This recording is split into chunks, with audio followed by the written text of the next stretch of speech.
So we'll start with verse number 16. Prajishnur bhojanam bhokta sahishnur jagadadijaha anagho vijayo jeta vishwayonih punarvasuhu. Prajishnur bhojanam bhokta. Praha jishnuhu. Prajishnuhu meaning effulgent, very radiant and high radiant source of light, self-emanating, what we can self-illuminating source of light. Now, what does this sense or what does this show to us? In the commentary, Radhakrishna Shastrigal says, if we are trying to see a form or a shape, supposing. So what happens? The body shape and the entire figure, it scatters the light rays around that entire body mass, so that here and there, when there is some dark space and then there is a light, you are able to differentiate, you are able to see the form. That's how your eyes can receive it, because there are certain frequency by which you can see the rays, right? So, say for example, we are not able to see the lightning rays because it flashes, but still you can see the strength of that ray. Imagine if there is so many billions and trillions and gazillions type of all the lighting rays put together, and if we need to witness that lightning rays, will it be possible? It's not at all possible, because it's much more radiant source. So such is the radiance. What in one of the Nama it says, what does it mean that radiance is something which we are not able to see in our naked eyes? So it is not easy for us to contemplate, it is not easy for us to cognize that type of a race. So what is the best way that we can go and see that? It is only through Antarmuha, not through the Bahirmuha, we can see or cognize, or we can get into that form. It is only through Antarmukham, that is inside, we contemplate and we can try to reverberate that light, and we can sense that entire light is passing, or entire light is in within us. So that is the guna. So the light here, when we say it is a radiant light, that means it is like a big source of a light which gives you the brightness, which also been equated to wisdom. So the wisdom is such a great understanding. That's what we say enlightenment. The enlightenment can happen any moment, any time, any second, we don't know. That flash which comes into our mind and the flash which gets into our system, our nervous system, can make us to be vigilant or to be aware of our own divinity.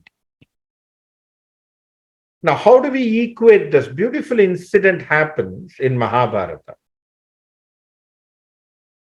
Lord Krishna, the Gita-charyan, Lord Krishna, takes the role as a messenger, and he is walking into Hastinapuram to bring a peace between the two parties, the Pandavas and the Kauravas. He is walking into the palace, where so many incidents happen and so many things are happening. Duryodhana doesn't want to give respect, and then he orders everyone not to give any respect to him, and all those things. And all things happen. Of course, Krishna understands, because Krishna is a person who knows the Mayas and he knows he is a person who knows everything, each and every moment. He understands. At the end, when the matter was discussed, that can you give them at least a 5 villages, right? Nakara. He says, give some towns, 5 towns. First he gives, he asks them, give them 5 towns at least. Because each one should have something, right? So you should see basically what is the point that they have to live for 13 years outside and then Ajnana Vasa and everything. And then once they finish it, then they come. So Duryodhana is supposed to, because he has won in the dice game, so through all the cheating what he has done, because of Shakuni, he is supposed to give that back, the land to them. That Kandavavanam, that Indraprastham. That is what they have taken from the Gaurava. Now the Duryodhana, who is sitting there, who is taking all the role there, is not making even his own father to be of any say, because his father didn't have any say on or any control on his own son. So Duryodhana is the one who is communicating on behalf of Gaurava's side with Krishna. So Krishna says he wants to negotiate. It's a beautiful art of negotiation, what Krishna is talking about. He said, yes, he has all completed. You're supposed to give to them. No, he said. I'm not supposed to give them because they have done all shabby things, because they didn't know what to do. See, they went for the dice game, for the gambling, what they did. They even kept his own wife as a property and he was playing. So that's such a madness. And all those things were shameful questions have been put. So Krishna was a little bit shaken and he was taken. And then he says, yes, okay, I understand. Supposed to, because see, the Pandavas' brother, elder one, Yudhishthira is not interested in Yuddha. He doesn't want to have any Yuddha. So at least give them 5 towns. Each one will have 1 town and then they will settle. Duryodhana says no. 5 village? No. Are 5 piece of land? No. And he says, even I will not give even a small prick of a needle. If you just put a needle drop, right? So if you pin a needle and if you see that needle pinpoints a land, and that amount of land also I will never ever ready to share with these Pandavas. So Krishna now understands that this is futile and then this negotiation is not going to happen further. So he says, I am no more in this thing, because as a messenger I came. So as per the dharma of messenger, I am not supposed to stand, because I have taken a stand that I am going to support the Pandavas. So hereafter I have nothing with you, Duryodhana. So he rubs his hand, he rubs his legs, and he says, nothing I am taking from here, and he wants to walk. Now Duryodhana on his own side, this is some of the sayings from the different stories. He wants to handcuff Krishna. He wants to arrest Krishna. So he commands his own sevakas and says, go and handcuff and arrest him.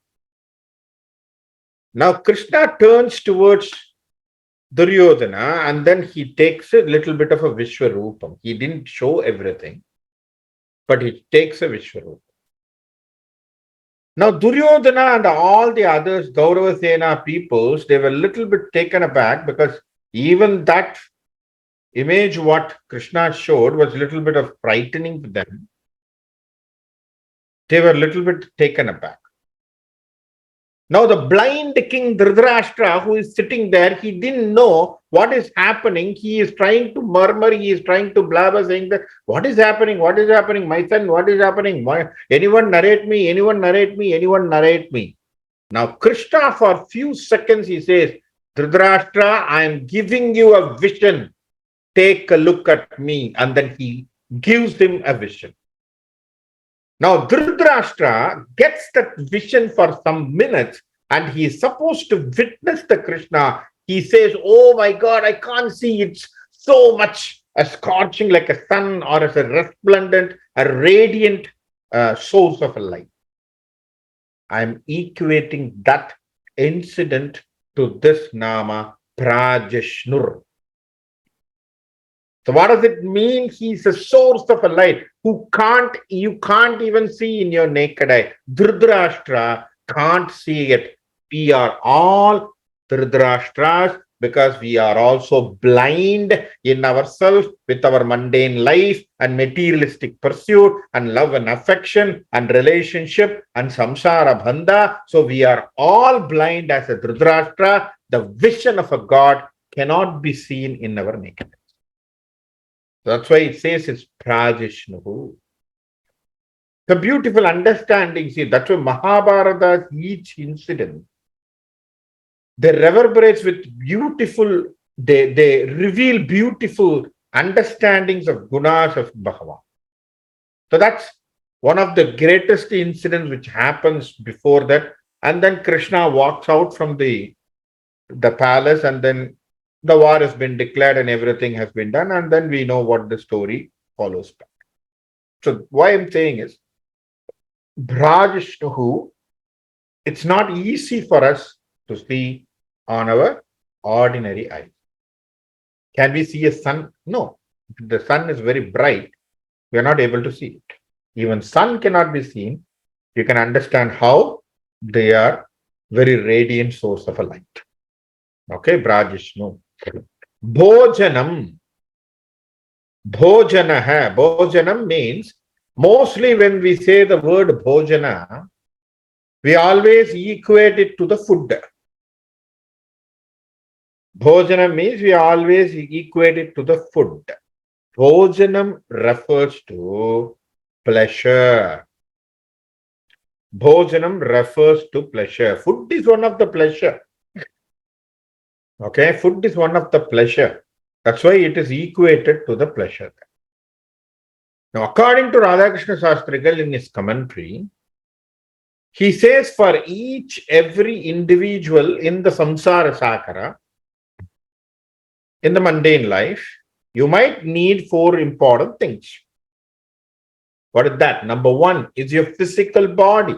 These are all categorized under the bhojana. Okay? Your body, physical body is very, very important.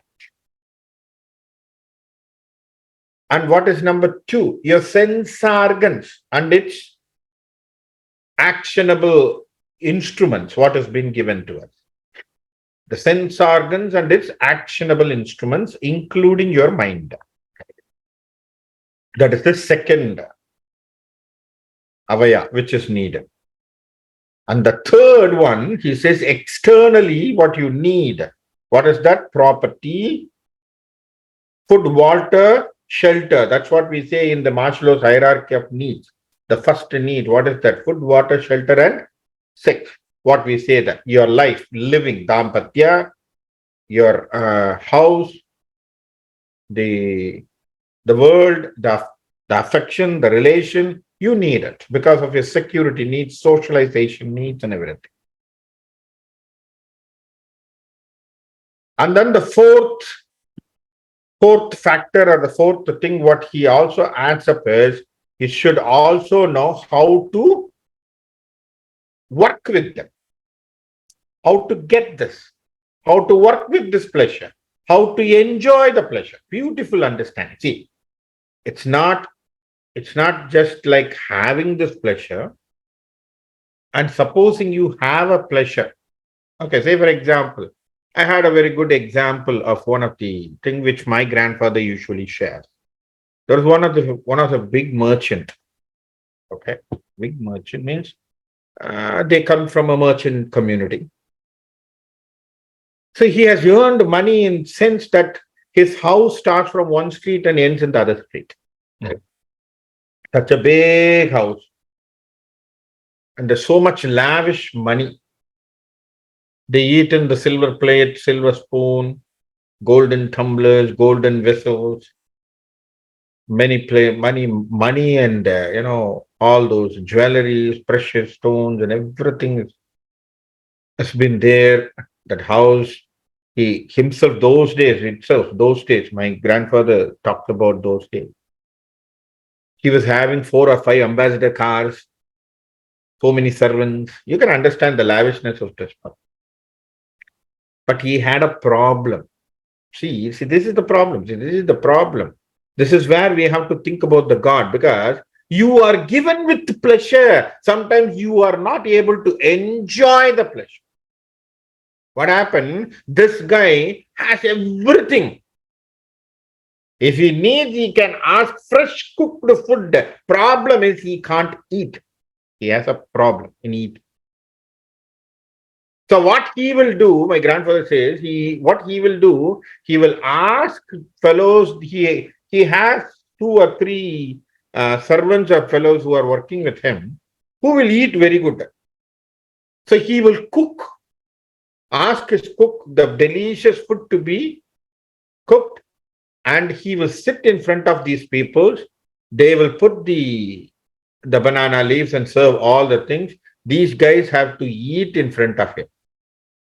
To understand how that precarious will be their position. But this guy, because he cannot eat, he is also just seeing the others and then he wants to enjoy. But that pleasure will survive, or will that pleasure will be helpful for him? Can it fill his stomach? No, cannot. Right? So why I am saying is, it is not just having a pleasure. It is very important even to enjoy the pleasure. That should be the blessing of a God. Right? That is why we say bhojanam. Here he says he is the person who is indweller of even that pleasure to you. So he is the person who gives you that pleasure. He is the person who gives you right on the time to the mundane life. Okay? So what is that? So you are supposed to get that pleasure. So he is the person who even establishes himself as a pleasurable item. Okay? So you enchanting music, dance, drama, entertainment, life, property, what not is God. So he establishes himself on all those things. Bhokta, beautiful word, next word. It connects. It connects with the incident what I was talking to you. Bhokta, what does the bhokta means? One who enjoys it. This is about the mindset, what is very, very important. Just a hearsay story which has been told by some commentators. There is a guy who is also a rich fellow, who is like a jamindar, who had a very good land, and he's enjoying his life beautifully. There's no problem that he was always having anything. He always eats, and after the he has a habit of taking betel leaves. People always do in South India and all. They have a small box, which is a silver box, where they will have betel leaves, and then the nut will be there, betel nut, and then they have something to crack or to cut it. There's an instrument for that. And also they will have a small calcium. We say chunnambu, that's a calcium. And some will have a habit of chewing tobaccos. All those things will be there in the small box. So he is also fond of after meal, he will always come to that, and then he will take that box, and he will open the box. And this fellow, because this is the problem, because even though you have a beautiful pleasure, even though you have all the things to enjoy, some people's mean mind or a mean mentality is like this. This fellow will, when he takes the betel leaves, he will only see what is on that day, which has been shrinked, dried, which is totally little bit rotten. Those type of betel leaves he will take. And all the good leaves, see, this fellow having so much of money, he even can ask, he can even plant the betel leaves in his own place, and then he can take fresh leaves. But this fellow, because of the mindset, this is what I'm saying. Sometimes your mindset doesn't think you in a big way, doesn't allow you to think in a big way. So this guy only seeing this dried one, shrinked one, the rotten, the beetle leaf rot one, and all those things he will take, and he will say, "Ayyo." So these are all the things which have been done. So the good leaves he will leave in the silver box itself. He will take those things and only he will eat.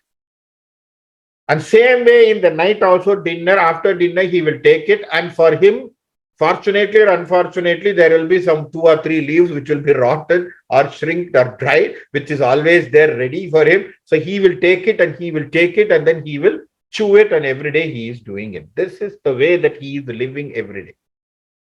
So everyone knows that this fellow's habit is only to take the dried leaves or the rotten leaves and every day. And what happens? This fellow eventually died because after some days because of his age and everything. And in some of the community, they have a habit of giving the beetle leaf to the dead calf. Okay, in the mouth of the calf, and then they will sing. And what happened? The priest, he doesn't know, right? So the fellow who is conducting this, he took a beautiful, good beetle leaf, and he is supposed to put it or insert in the mouth of the fellow. And all of a sudden, his son jumped into the priest and he said, "No, stop it. My father doesn't like good leaves. He will only take the rotten leaves." So he is trying to search the rotten leaf, and he folded and he put it in his mouth. Even after the death, he is supposed to take only the rotten leaf. This is the mentality sometimes. Even if you have a pleasure, you don't know how to enjoy it. You don't know how to have it perfectly. This is what it stops. So this is the mindset issue. So pleasure is there. You don't know how to enjoy. Pleasure is there. You don't have a fate of enjoying it. Two things are there.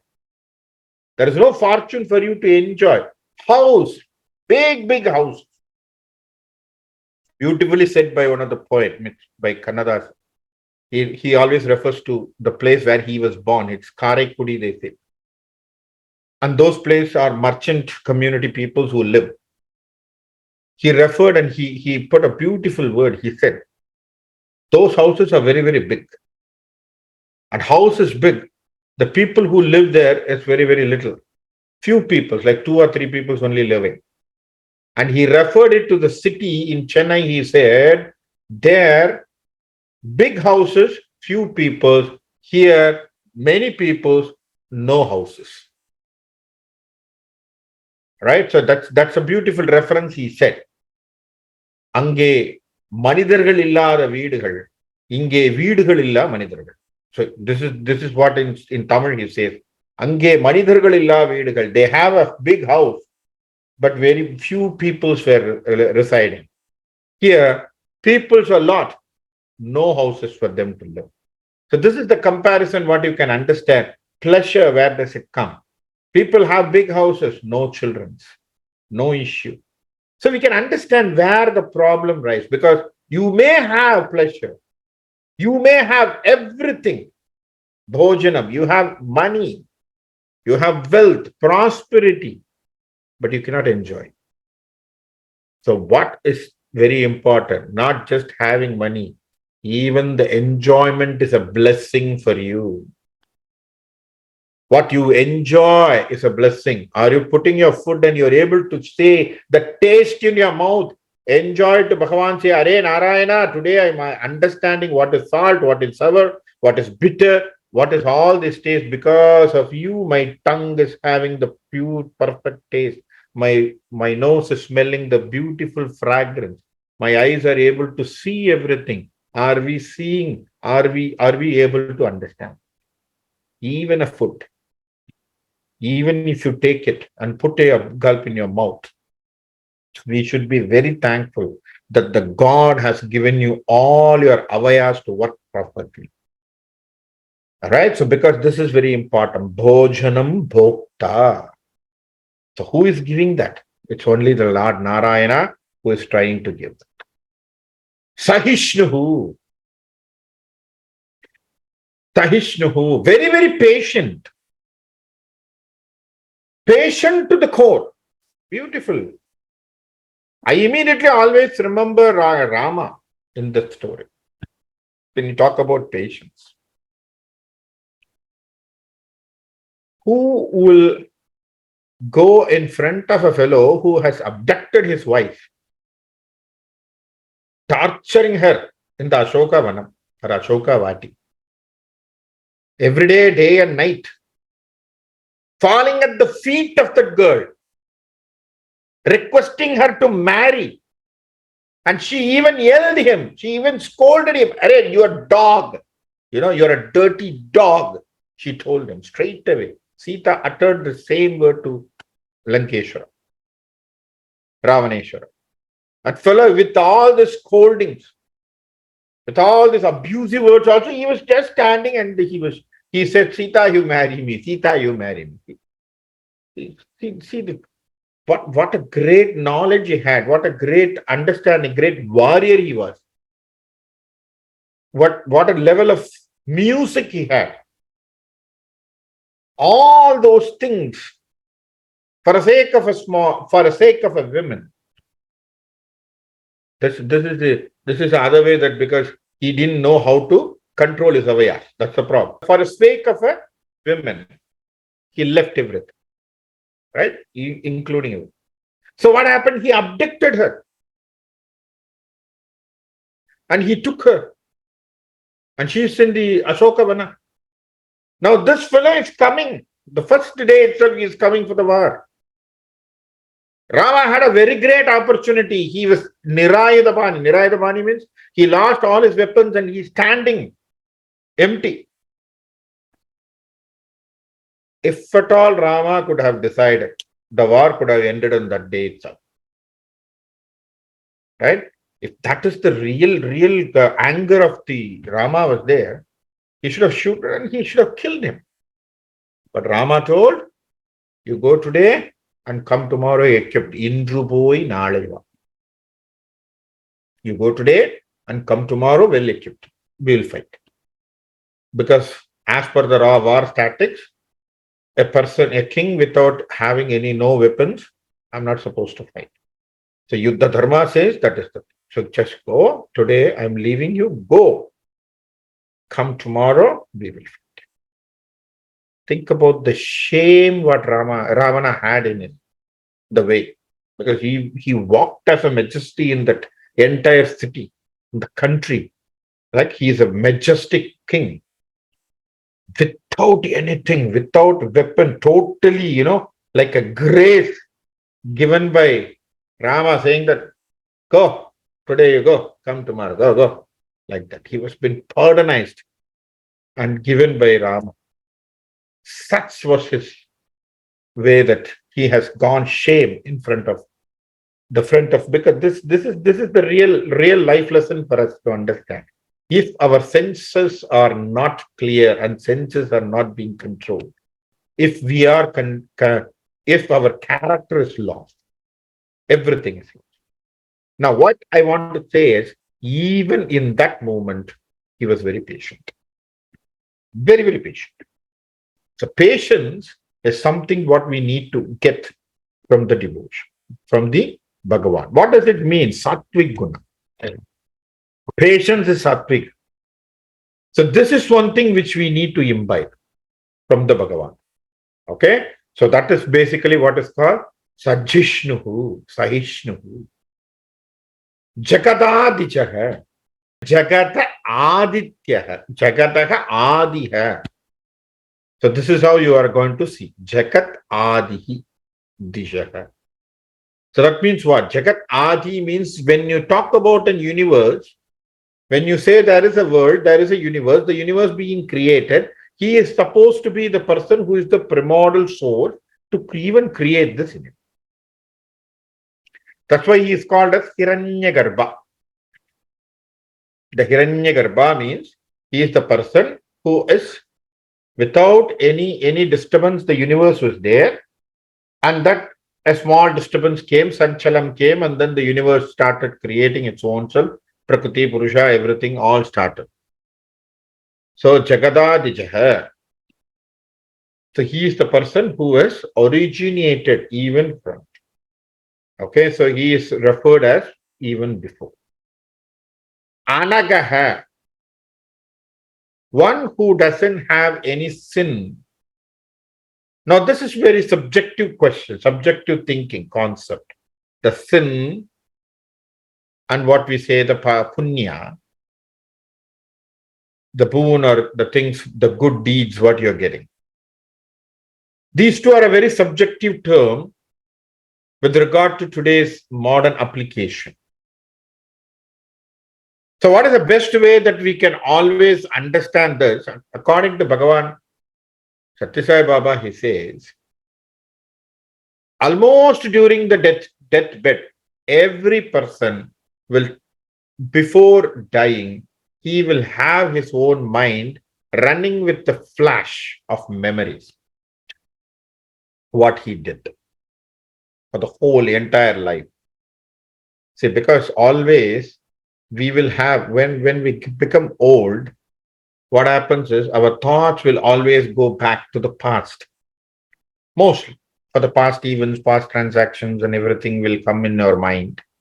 Always they will cloud in your mind, and the thoughts will always be clouded. That's why we always sometimes, when we get old and old and old, our thoughts are being stuck with the past thoughts. So what happens? We don't know what is happening in the present. So even our thoughts have been slipped, or we don't know what you're talking, and sometimes we don't have any connection with what we are talking. We connect only with the past. Right? So Bhagavan says, at the time of the death, every man, every human being will have an opportunity that he will recount what he has done for the entire life. That time, if he evaluates himself that he has done more negative than the positive, then it is considered to be papa. And when he thinks very pleasantly that I have not done very good things for many people, not very less of negative, then it is considered to be punya. So papa and punya is based on the individual mind. This is Bhagavan Satyasai Baba's beautiful understanding, what he has given us. A very clear understanding of today's modern application, practical application, that your thoughts, your mind is one which evaluates both.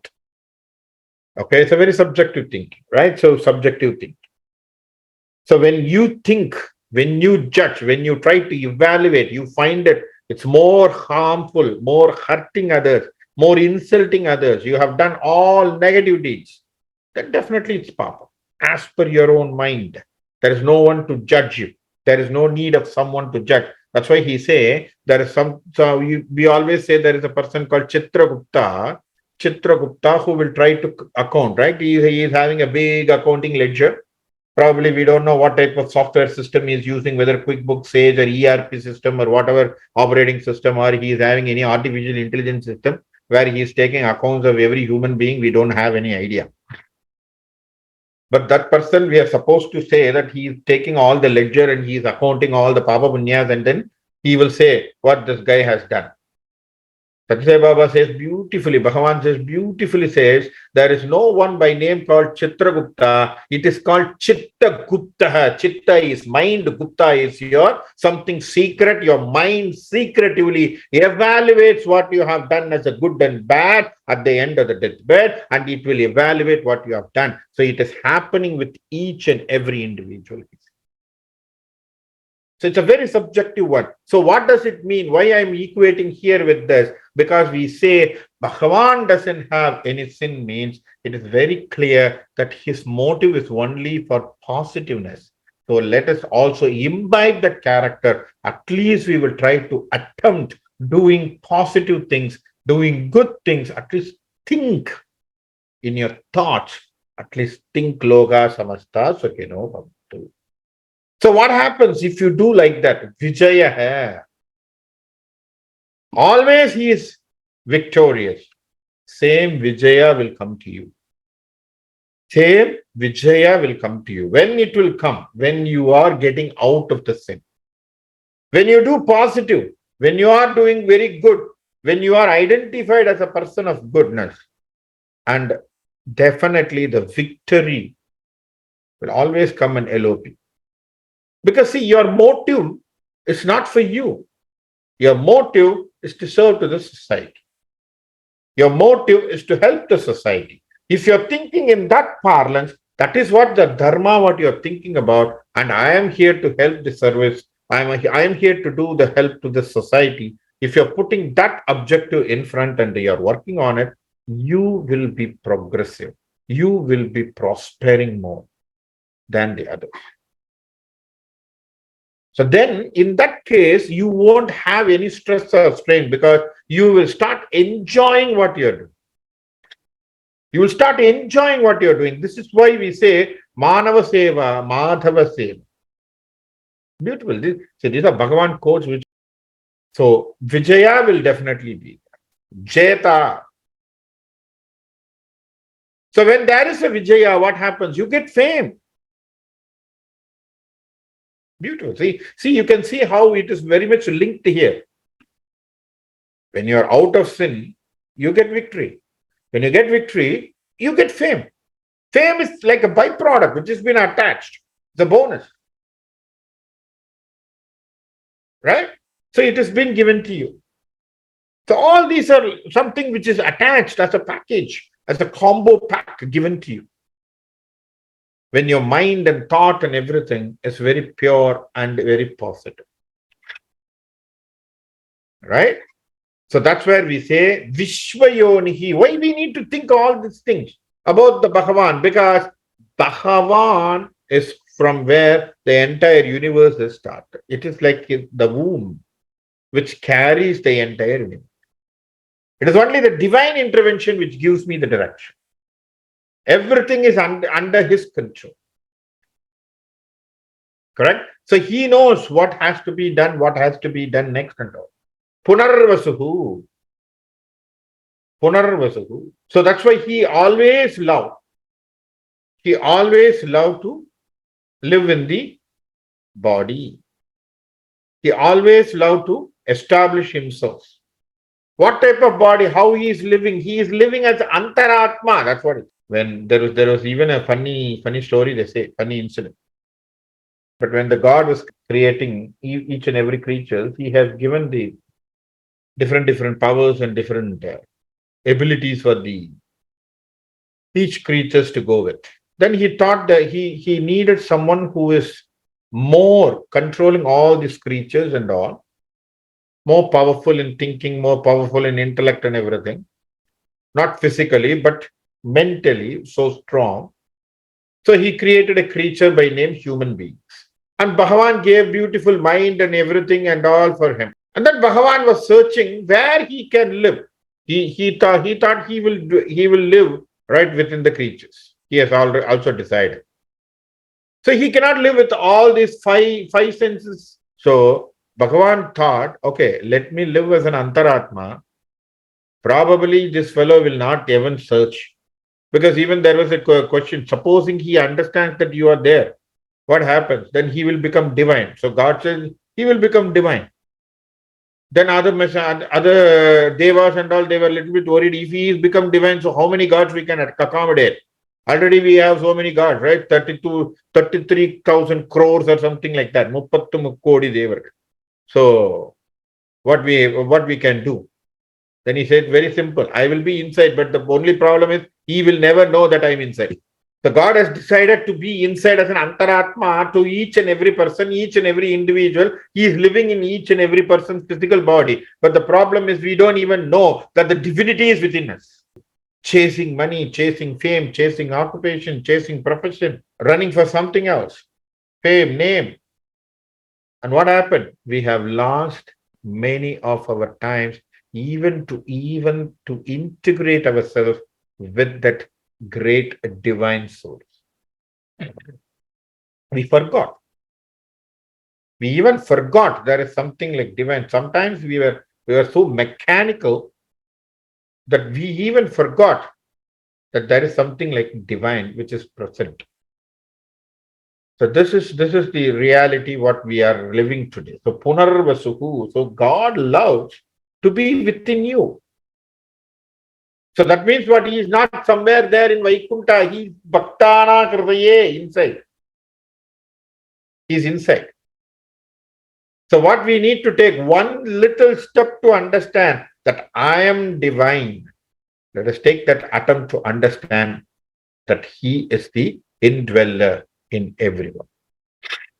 So with that, I can stop because it's almost 9:38. So I'll stop here.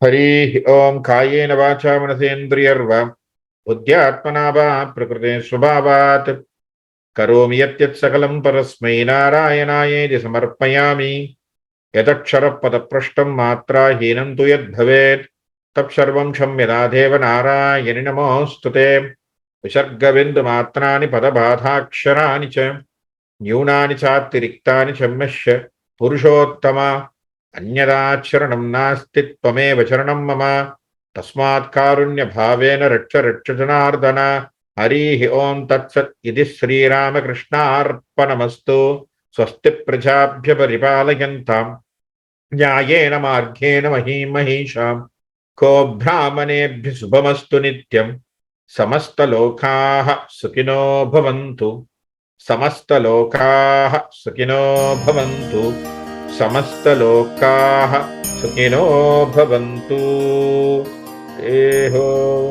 सर्वं श्रीकृष्णार्पणमस्तु।